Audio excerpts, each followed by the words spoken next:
Joe Biden is said to be on the verge of declaring tomorrow, maybe. Do you think that's really going to happen? And if it does, in your gut, do you think he's actually going to be the nominee of the Democrat Party? It seems hard to believe. And I'm not speaking from any standpoint other than I watch him like everybody else watches him. And it certainly seems hard to believe. It seemed hard to believe 4 years ago, but he was in the basement. And now they're actually doing a tape of the announcement. He's not going to make the announcement. You know, normally you get up and you say, hey, I'm running, and wish me luck, everybody. But he's doing a tape. This way he can do it 4 or 5 times so he gets it right. But, you know, I don't think a thing like that's ever been done, to put it on tape.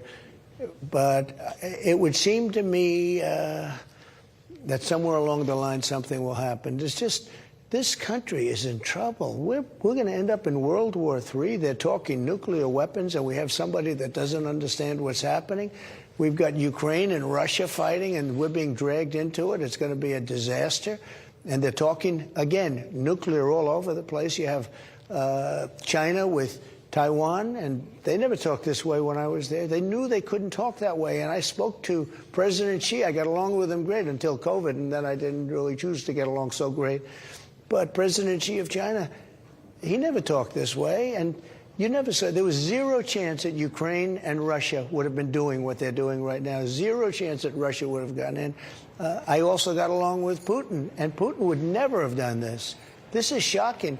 And a lot of it had to do with the fact that in Afghanistan we looked so stupid and so weak when they surrendered in Afghanistan, because they actually surrendered. I mean, the way they got out, they left $85 billion worth of equipment, 13 dead soldiers, and perhaps thousands of people. I don't know. Nobody has any idea. They say hundreds, but maybe thousands of Americans behind.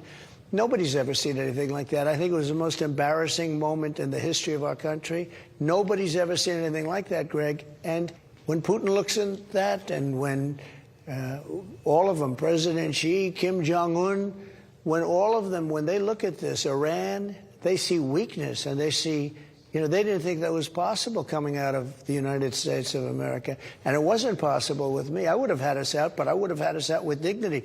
We didn't have one soldier killed in 18 months in Afghanistan, not one soldier. I spoke to Abdul, the leader, and after that talk, he and I, there wasn't one soldier killed. He understood.